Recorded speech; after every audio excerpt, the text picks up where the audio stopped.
right, let's get started. Good morning, everyone. Welcome to Bible study. We are excited to have you all here today. We are going to be looking at the text for October 11th, 2020. What is that, the 19th? The 19th Sunday after Pentecost. I feel like we're just trucking through all the Sundays after Pentecost at this point. Pretty sure it's the 19th. We're almost done with the Pentecost Sundays, though. So that's exciting. Or not. I don't know. It's going to be good. Today we're going to be looking at Isaiah chapter 25, verses 1 through 9, Psalm 23, and our gospel text is Matthew 22, verses 1 through 14. Vicar John, do you want to start us with the Isaiah text today? Absolutely, I sure Awesome. will. We'll do a reading first, and then we'll kind of get into the passage. So our first reading for this next Sunday is from Isaiah 25, the first 9 verses, verses 1 through 9. So after a hymn of praise, acknowledging God as a shelter for the poor, the prophet portrays a wonderful victory banquet at which death, which in ancient Canaan was depicted as a monster swallowing up everyone, will be swallowed up forever. The prophet urges celebration of this victory of salvation. So here's the text. O Lord, you are my God. I will exalt you. I will praise your name. For you have done wonderful things, plans formed of old, faithful and sure. For you have made the city a heap, the fortified city a ruin. The palace of aliens is a city no more. It will never be rebuilt. Therefore, strong peoples will glorify you. Cities of ruthless nations will fear you. For you have been a refuge to the poor, a refuge to the needy in their distress, a shelter from the rainstorm and a shade from the heat. When the blast of the ruthless was like a winter rainstorm, the noise of aliens like heat in a dry place, you subdued the heat with the shade of clouds. The song of the ruthless was stilled. On this mountain, the Lord of hosts will make for all peoples a feast of rich food, a feast of well-aged wines, of rich food filled with marrow, of well-aged wines stained clear.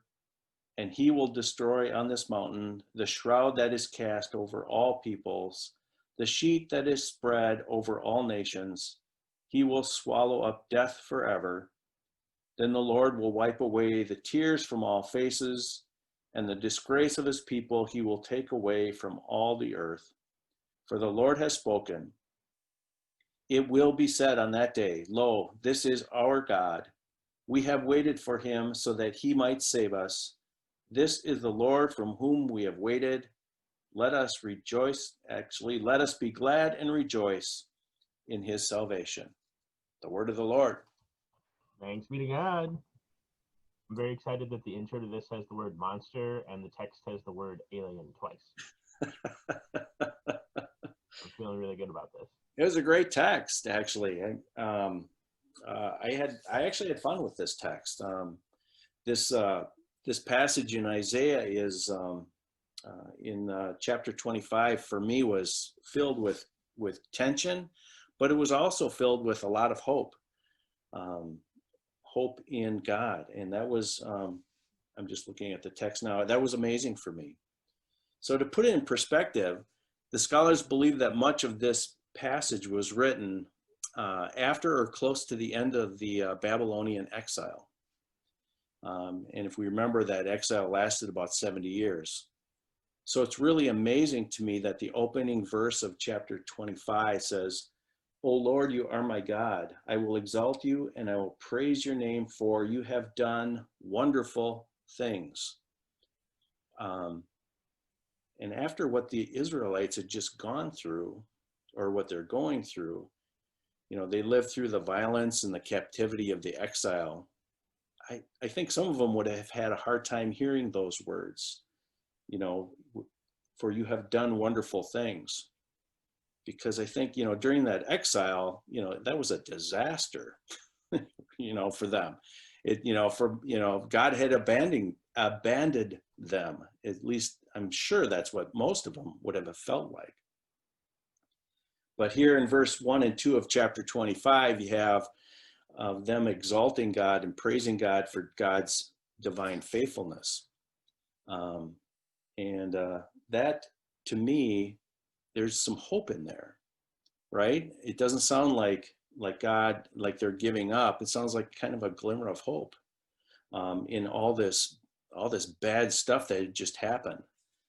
And so as I was thinking about that, it reminded me of what's happening today, kind of keeping hope in the midst of hardships. While we haven't been in exile and we haven't been carted off to a foreign land like the Israelites had, we know that human despair touches us all, right? We have COVID and the riots and unrest of today and the systemic racism and just the great divides in our nation politically, and the hate groups. I mean, just the times that we're living in now they're chaotic, and it's hard to find hope in all of this. I think just like the Israelites would have it would have been hard for them to find hope as well. And just in some of the people that I've talked to, they've expressed a sense of hopelessness, right? I think, you've probably heard it as well. Like, is this ever going to end? Is this pandemic ever going to end? And kind of people frightened and lonely and scary. But I think this passage, I love this passage because it speaks of immense hope. In verse 2, it shows that Israel's enemies will be destroyed. In verse 3, that God will be glorified. And in verse 4, the poor and the needy will find refuge. In verse 6, there will be a feast, right? For everyone, and there will be abundance. Then in verse 8, death will be no more, and God will wipe away the tears from all faces. No more suffering.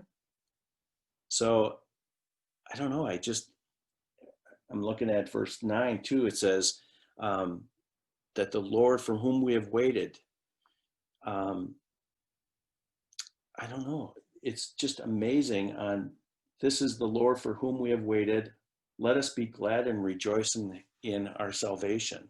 What a powerful example of just in the times of uncertainty, that they're waiting in hope, and they're waiting in joy, kind of just the opposite of fear and hopelessness. It's just a powerful example to me.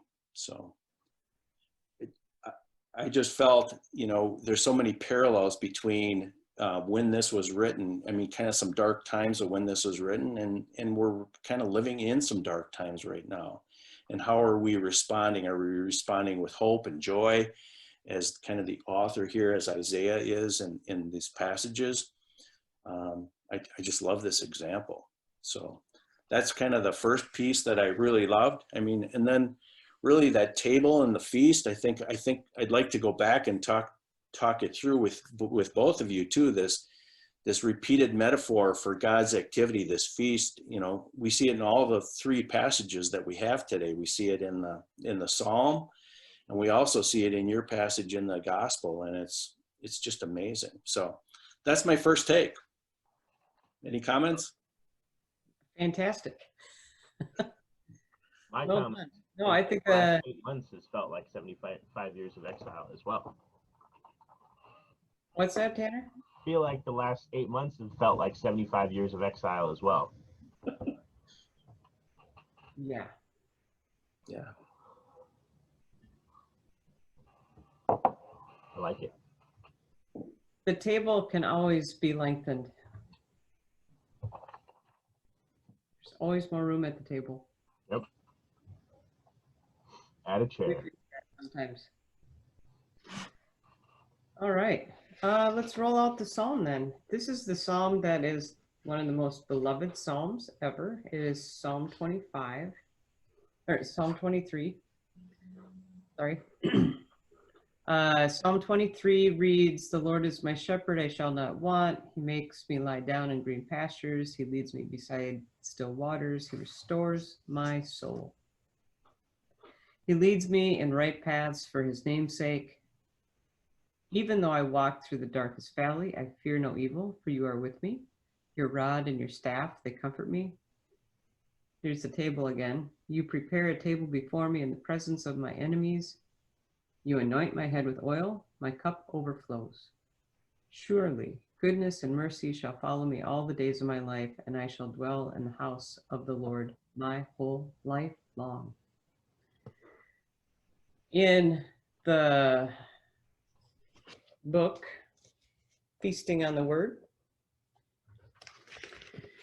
there's some very keen insights on this. The first one that I would like to highlight is that sometimes we look at Psalm 23 and we think, nothing new, because we get used to it. It's sort of like the Lord's Prayer. It becomes rote. The interesting thing, for those of you who have not been a part of this Bible study for a while, or and by that I mean a decade or two, one of the things that we've done previously when this text has popped up is to place the Lord's Prayer on one side of our desk and then Psalm 23 on the other side of the desk. And you can see that there are parallels that pop up there.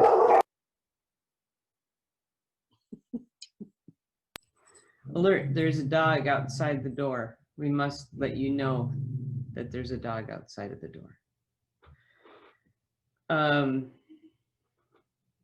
So,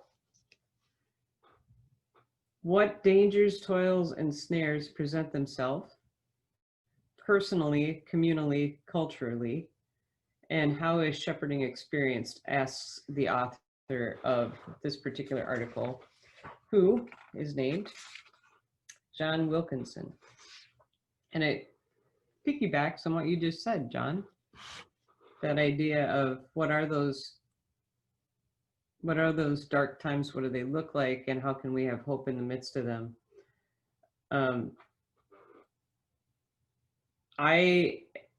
Instead of speaking the psalm or singing the psalm in the traditional way that we've been doing it over the last few months, we're actually going to be listening to Shepherd Me, O God, which is a beloved hymn by Marty Haugen. And there'll be some imagery in the background that will hopefully help us hear this psalm a little bit differently. So we have sheep and shepherd, and then there's a swift turn to table. In verse 5, things shift. The sheep and the shepherd disappear completely. And I think that's important to note, that we have this idea of once in this pastoral setting, and then all of a sudden you're, and by pastoral, I don't mean like what we understand as pastoral. In Palestine, there are no green rolling hills with which the sheep roam. They're holding on to craggy rocks, and everything is beige. Unless you get all the way up into like the En-Gedi, which is on the north side of Palestine. It's pretty bleak. It's very, very beige and rocky. So now we shift to this idea of table. And even without any Eucharistic linkage, the pastoral implications of such a table set in a context provide rich preaching possibilities. Enemies is a strong word, typically reserved for the battlefield. Who are our enemies? Who are our enemies, internally and externally perceived, and what conditions call for anointing? How can a preacher speak to a situation when a listener discerns an intense threat? I have the noisiest dogs ever. I apologize to y'all out in Facebook and YouTube land. I'm sorry, they're just obnoxious. I think one of the good questions to ask ourselves is, who are our enemies internally and externally? How do we perceive them? That speaks right back into this time of tension and unease. I mean, really, I think most of us feel a great level of unease and waiting for the other shoe to drop and wondering what tomorrow's going to look like and having a hard time concentrating in the day. And that's where I would highly recommend, if you haven't read the article yet, in the October newsletter on the surge, that would be a good one to circle back to. So if you go to our website, allsaintscg.org, and go to newsletters, drop down to October, and halfway through my article, there's a little highlighted portion where you can click on that. Why are you feeling so crummy? Because this is going on forever and ever and ever. 75 years of exile. Yes, that's what it feels like. It's just not normal. Nothing around this feels normal. And we still need to be vigilant. We still need to wear masks and wash our hands and be thoughtful of who we're coming into contact with, even if other people are not displaying that same level of safety for the other. Then the image shifts over to house. So verse 6 then is the final change in the imagery. And you might not have noticed this because, again, I think it becomes rote. I think we just roll through it. We know this psalm, but now we're in a house. What was once a pasture is now a house, a place of welcome, hospitality, shelter, and rest. This house of the Lord is our destination. Though the journey is filled with potholes, detours, roadblocks, dead ends, and misturns, the God we affirmed as shepherd and table setter is also the God who promises directions along the way, a kind of global positioning system called goodness and mercy. You could hang out right there. You could hang out right there for a very long time. Like, what if your global positioning system was called goodness and mercy? And what if we extended that kind of hospitality to everybody that we met, even if we don't agree with them? Wilkinson goes on to say, these values, as well as guideposts in the part of the preacher's task, may be to invite a congregation to consider how its own values, as an embodiment of the house God provides, reflects the house builder's mercy and goodness. I love that phrase. I love that phrase, mercy and goodness. Surely goodness and mercy shall follow me all the days of my life, and I shall dwell in the house of the Lord my whole life long. Notice here that this is not a destination. This is a place where Vicar John would say the indwelling of God takes shape. That is a phrase that is used by seminary students, particularly in this day and age of understanding the embodiment. And I would say that reminds me of Emmanuel, God pulling on skin and being with us and abiding with us and coming in this form of a vulnerable child. So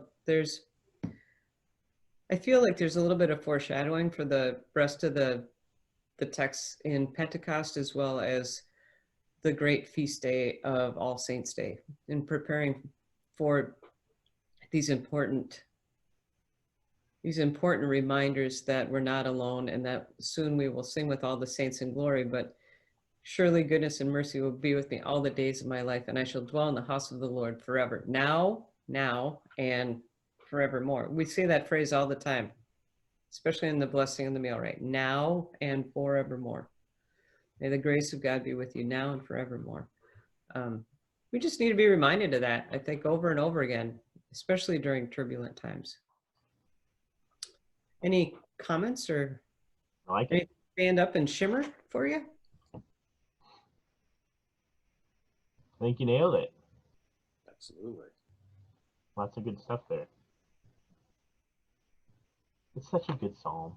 And I like the Shepherd Me, O God song that we're going to sing, that you're going to sing. It's going to be great. All right, should we look at the gospel? After those two really wonderful texts about goodness and mercy and hope and healing and big tables and wonderful things, our gospel is a little different. It's very shiny. This is one of the worst, in my opinion, and echoing Dave Lowe's, I think this is one of the worst parables ever. So Ever Luther, in the just, Bible. just as a pretext for this, Martin Luther wrote about this parable. He said, "This is the terrible gospel that I hate to preach." So buckle up. It's going to be great. Good luck, Tanner. It's going to be fun. So don't turn off your mics, you two, because you get to participate in this text. Tell me what the hell I'm going to do. I'm gonna mute so I don't talk back to the Zoom machine. All right, so our gospel is Matthew 22, verses 1 through 14. This is a continuation of where we've been, right? So we've been in Matthew chapter 21, where Jesus shows up in the temple, and he's talking and teaching, and the chief priests and the scribes and the Pharisees are there, and they're trying to trap him with conversation. And the chapter 21 ended with this realization from the chief priests and the Pharisees after he was talking about vineyards, of like, oh my gosh, this guy is dangerous, we need to arrest him. Right, so that's where we've left off, and now Jesus begins again and tells a parable indicating that the blessings of God's kingdom are available to all, but the invitation is not to be taken lightly, which I think is an interesting summary of the text, as you will hear. Matthew 22, verses 1 through 14. Once more, Jesus spoke to them in parables, saying, "The kingdom of heaven may be compared to a king who gave a wedding banquet for his son. The king sent his slaves to call those who had been invited to the wedding banquet, but they would not come. Again, he sent other slaves, saying, 'Tell those who have been invited, look, I have prepared my dinner. My oxen and fat calves have been slaughtered, and everything is ready. Come to the wedding banquet.' But they made light of it and went away, one to his farm, another to his business, while the rest seized his slaves, mistreated them, and killed them. The king was enraged. He sent his troops, destroyed those murderers, and burned their city. Then he said to his slaves, 'The wedding is ready, but those invited were not worthy. Go, therefore, into the main streets and invite everyone you find to the wedding banquet.' The slaves went out into the streets and gathered all whom they found, both good and bad, so the wedding hall was filled with guests. But when the king came in to see the guests, he noticed a man there who was not wearing a wedding robe. And he said to him, 'Friend, how did you get in here without a wedding robe?' And the man was speechless. Then the king said to the attendants, 'Bind him hand and foot and throw him into the outer darkness, where there will be weeping and gnashing of teeth. For many are called, but few are chosen.' The gospel of the Lord." Yay! And there was rejoicing. There was much rejoicing. If I had been planning ahead better, this is a text that I would have given to the intern. And I'm not sure why I'm not spending more time planning ahead at this point. So I think it's because you've been in the same place that the rest of us have been, which is exile. dang it. When you're in exile, you don't function as well. You know what I'm saying? Brain Spending a fog. lot of time this afternoon looking through the text for the next 4 months and making sure that they get assigned to people who are not me. Hey, wait a minute. This is just a great text, and it's all right. So there are a lot of issues with it, right? And I think that it's important to note a couple of things right off the bat. First of all, it is not the worst thing in the world to preach against a text. My preaching professor in seminary used to say that every text in the entire bit of scriptures is totally preachable. But some of them you preach them, and some of them you preach against them. So, take what Matthew has to say here with a grain of salt. It's also, I think, important to remember that Matthew is writing to a group of people who are in community together, and they are alienated and abandoned, right? So this is a very small Christian community at the very beginning of Christianity, right? Way back in the very first century. And this is a group of people who are persecuted, they are abandoned, they are alone. Many of them were Gentiles or Jews who are coming along, and they've been abandoned by their families both ways. The empire doesn't know what to do with them. The Jewish authorities don't know what to do with them. in general, both of those groups just don't like them. And so they're trying to figure out what their place is in the midst of that. And so that's where Matthew is writing. So a lot of his writings include this weeping and gnashing of teeth thing, because he's a minority group trying to go against this majority culture. And he's trying to comfort this group of people who are in exile, right? He's trying to comfort this group of people who experience pain and loss on a daily basis because of who they are and the faith that they live into the world. We are not that, right? Like the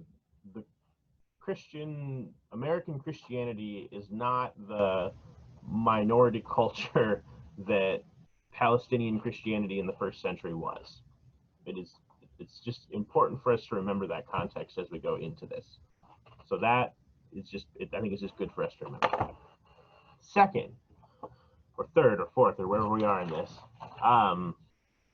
this text has been used throughout history to persist in something called supersessionism. And what that is this idea that the Jews and the Jewish people had their chance, and it didn't work. They didn't listen to God. And because they didn't listen to God, God sent Jesus. And Jesus formed Christianity. And Christianity is better. And because Christianity is better, we get to crap on the Jews and their history. And this supersessionism, there you go. It's a very exciting word. That, as you probably suspect, is a deeply problematic attitude, because it leads to things like genocide and Holocaust and bomb threats from white supremacists in the United States on Jewish temples and schools and synagogues, et cetera, et cetera. So this is so when I say historically, I mean like 80 years ago, but I also mean like yesterday, right? So it is important that we as a people of faith take a look at this text and recognize how it has been used and abused over the centuries to create fear and anger and distrust. And as you know, fear ends up being used as a weapon, and anger isolates, right? Anger isolates us and them, and it makes it so that there's no connection between us and them, so that us can set aside them.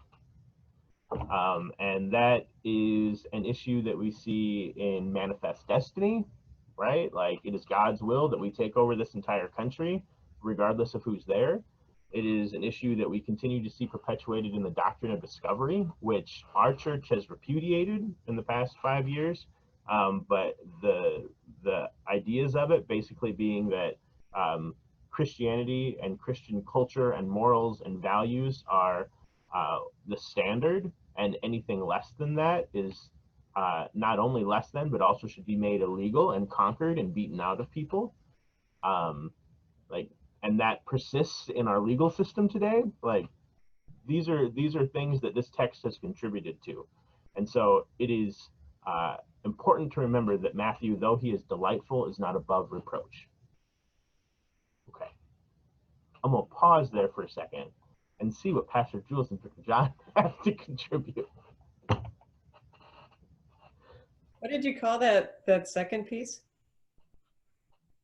Which second piece? I don't know. Just finished explaining. The Doctrine of Discovery? Manifest Destiny? Say that again. Doctrine of Discovery?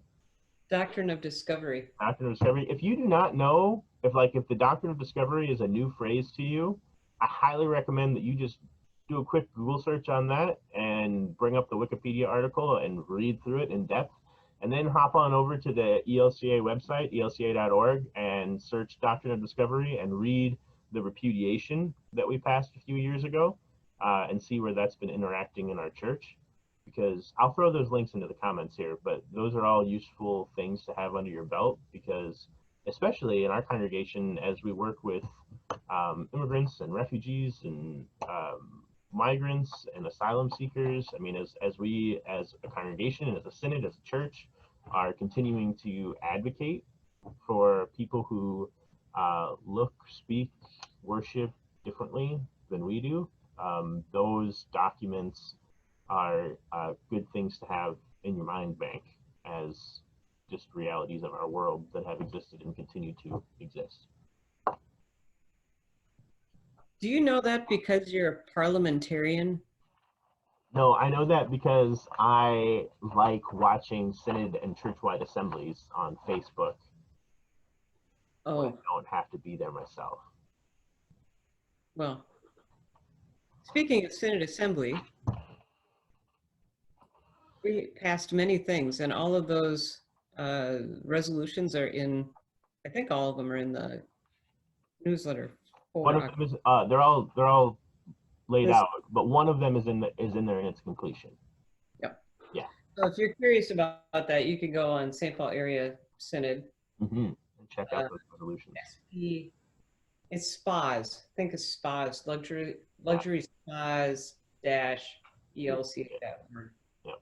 More information on that. There's also, if you didn't catch last Sunday's worship, might be fun to circle back to at least the first portion of that, where there was the 50th year, the celebration of women being ordained. That was a really sweet addition, I thought, to the worship piece.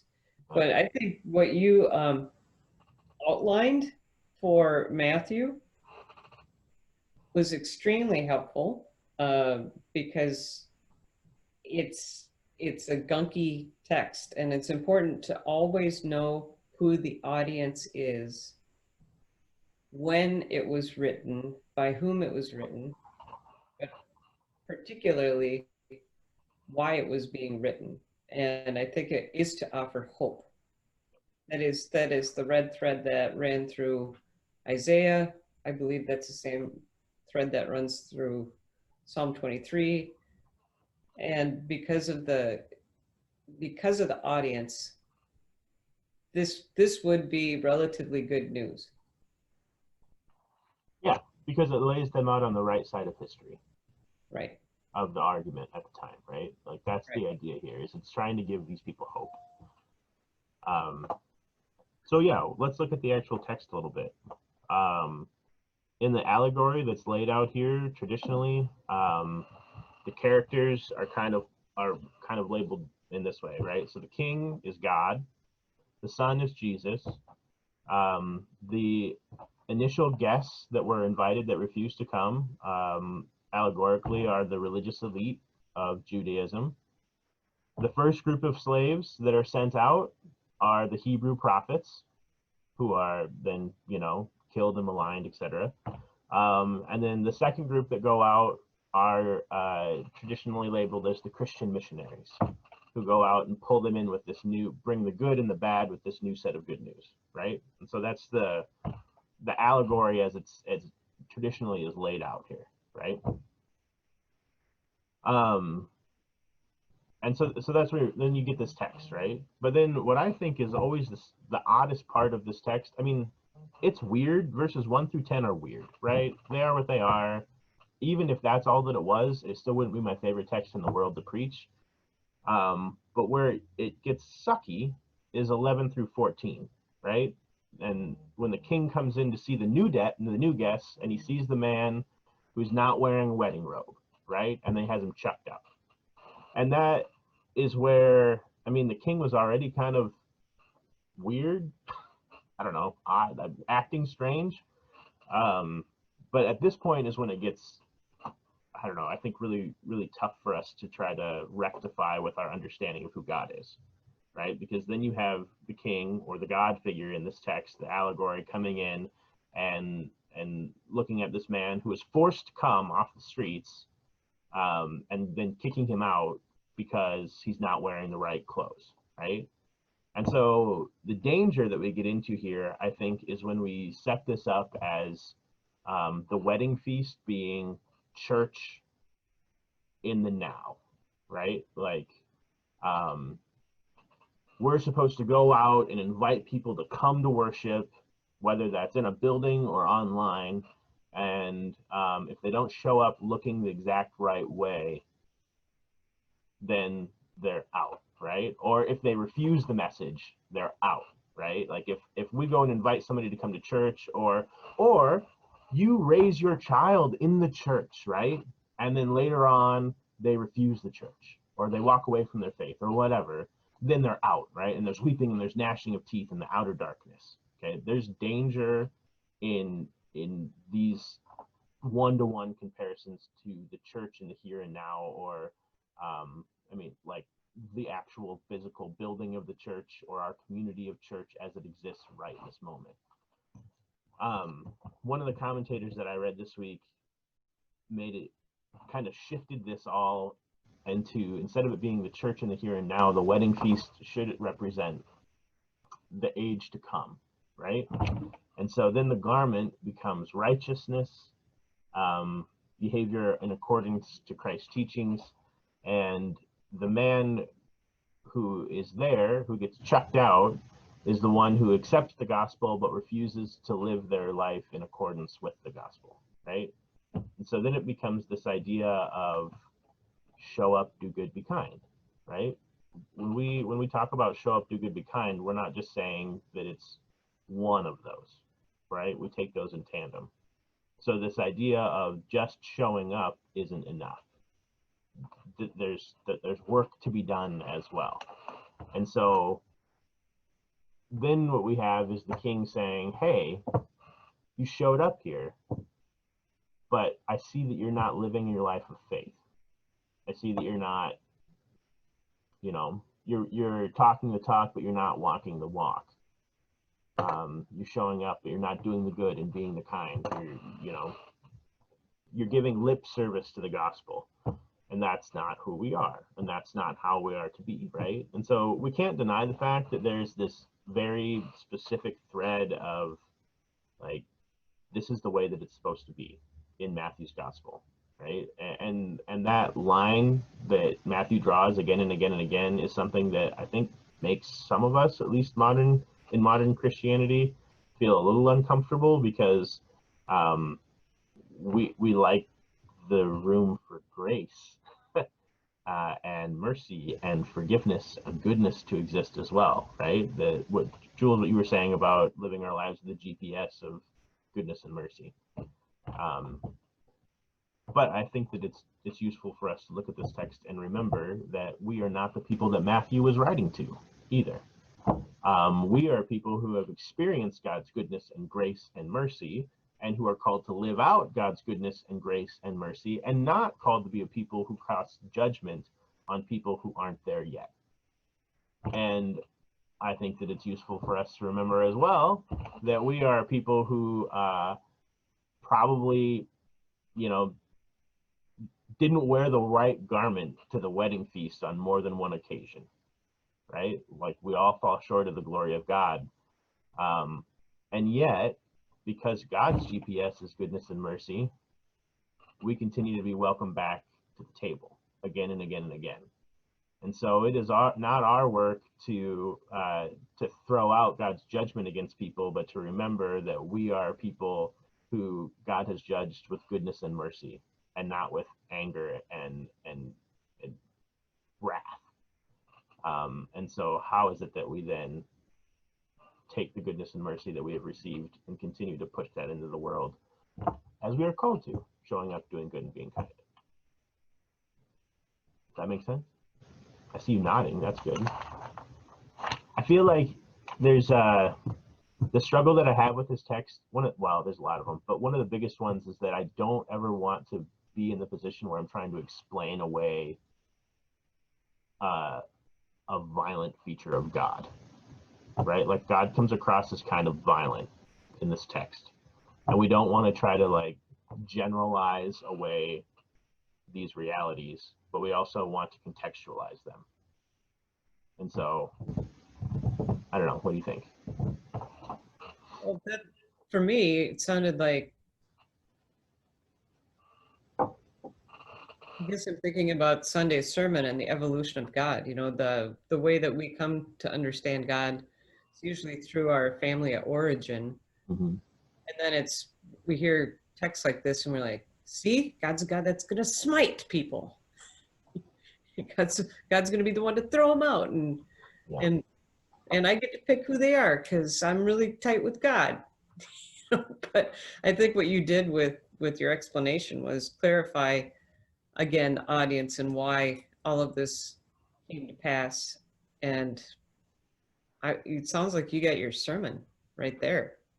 I mean, what you just said for us now in this Bible study was extremely helpful. I've never heard it put like that. And I was familiar a little bit with the allegory, but I think it was extremely helpful to add that piece in there as well. So yeah, I liked it.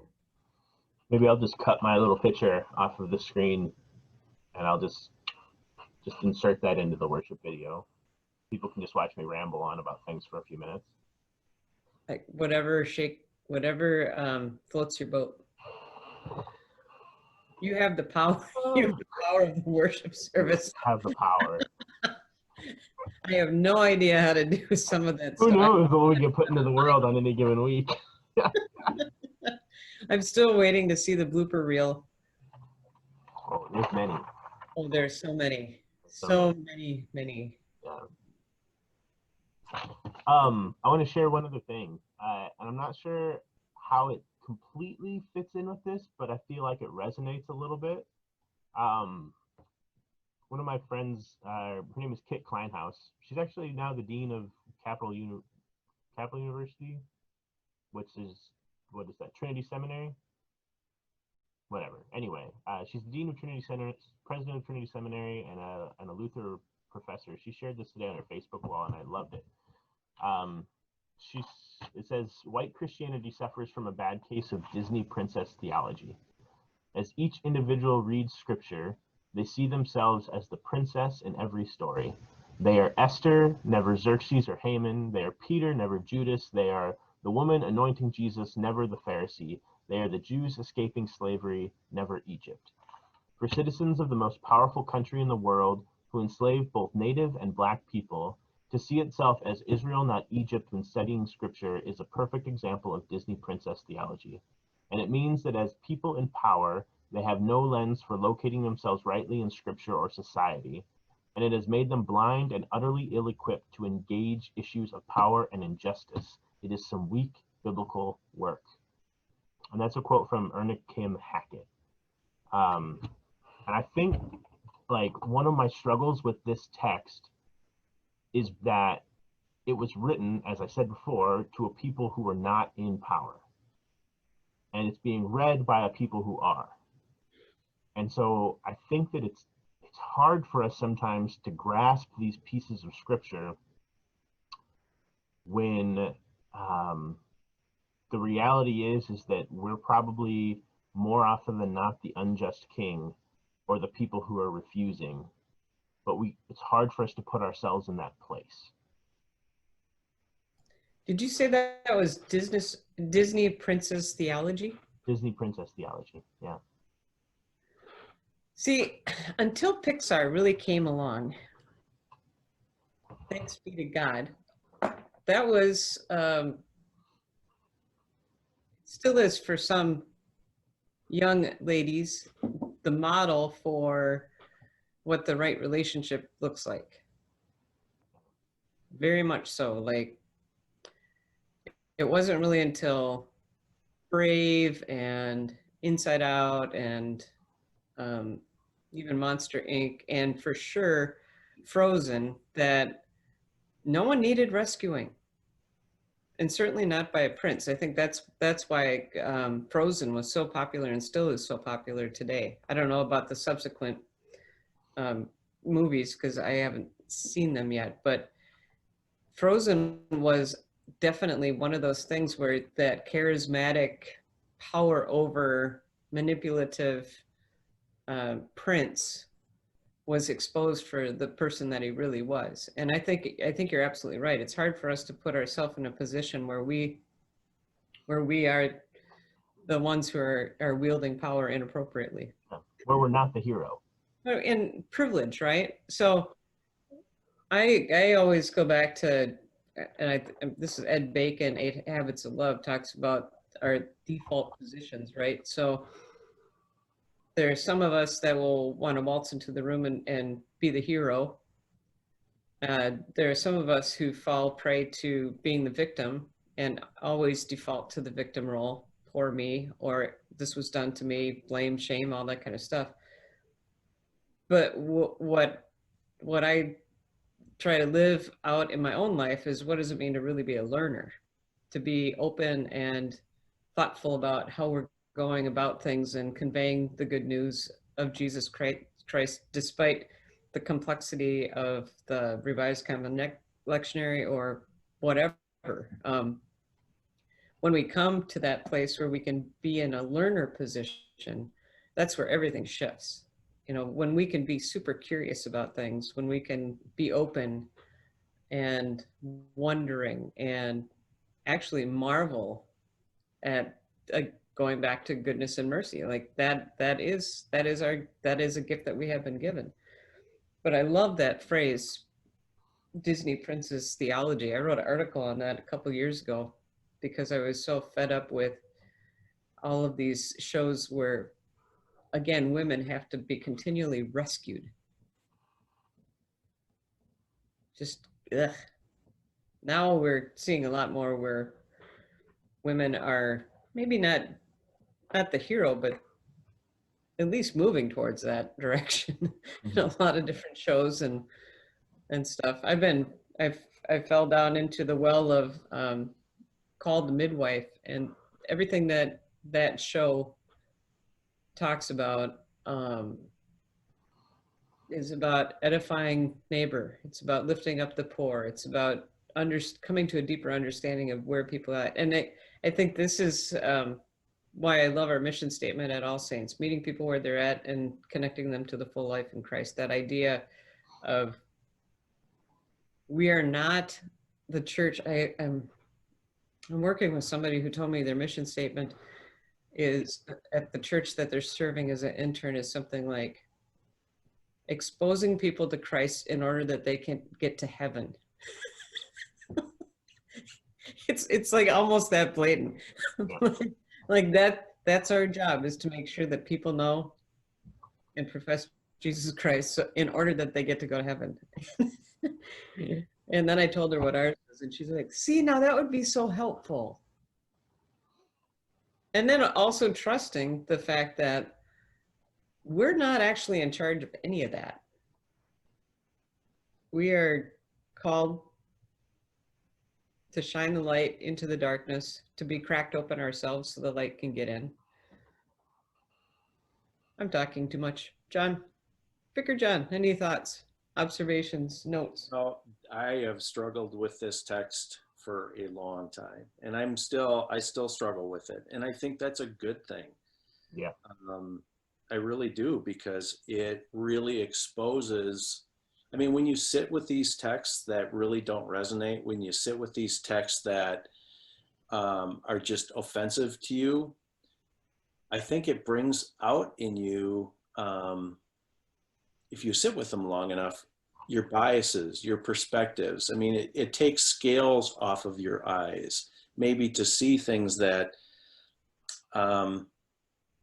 that it's just difficult.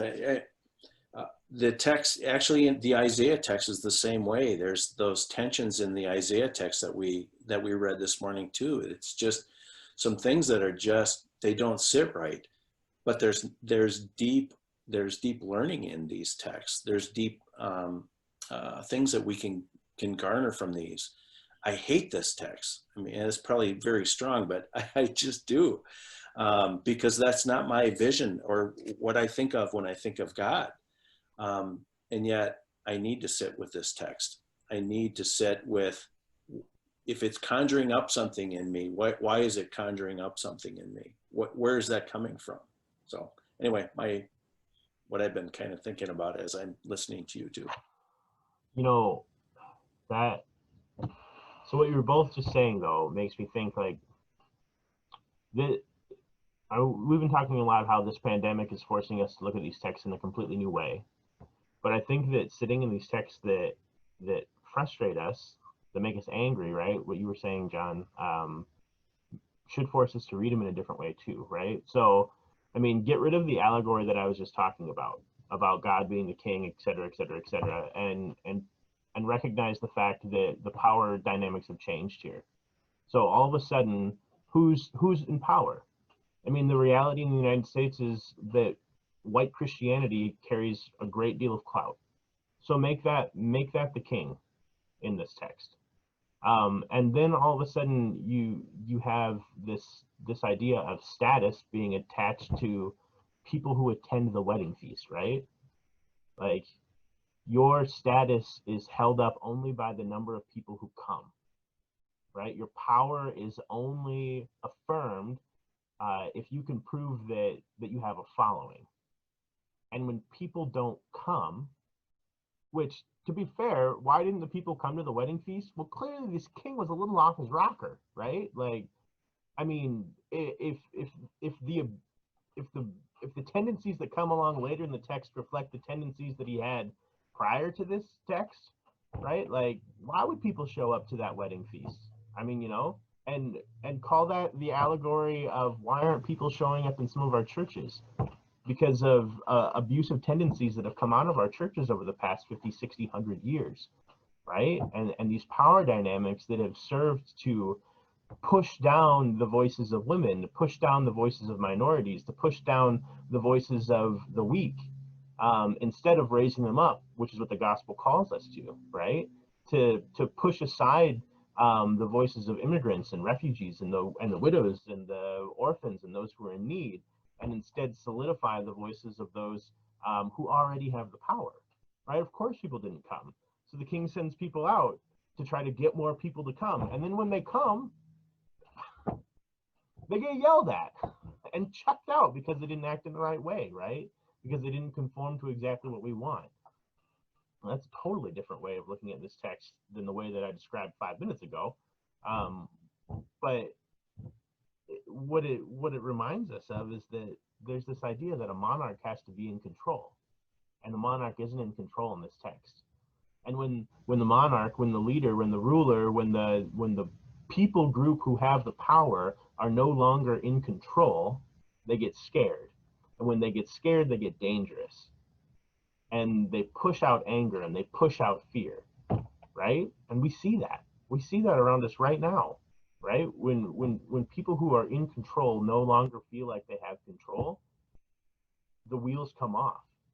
And we see that in our churches, we see that in our governments, we see that in our society, and we see that in our families, right? When the people who have control and power are called out on their crap, and they don't feel like they have control and power anymore, they react with violence. They react with fear, they react with anger, they react with trying to divide people. I don't have like a good ending to that. It just occurred to me as John was talking. But what I love about what you just said, though, is that these texts are alive.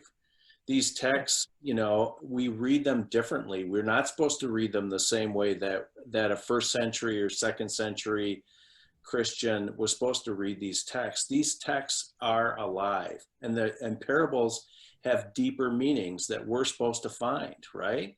And I think that's part of it. Yeah, absolutely. Well, cool.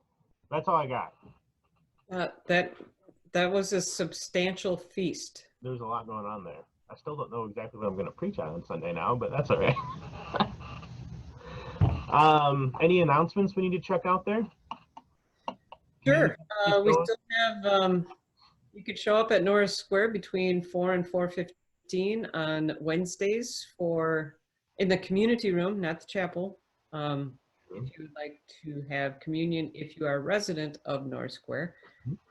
And you can join us for drive-through communion 5 to 7 p.m. until it gets so cold that we don't offer that. But so far the weather's supposed to be pretty decent, so yeah, keep tuning in to worship on Sunday and know that we are confirming students and still teaching and preaching and organizing things. But if you need help or if something comes up or a prayer request, please let us know. We are here for you, even though we are a distributed community. You have any other announcements? I don't think so. I think that's what we got going on right now. VJ, any announcements from the North Woods? None here. Cool. All right. Well, blessings, everybody. Thanks for joining us today. Have a wonderful day, and we'll see you on Sunday. Sounds good. Thanks, everybody.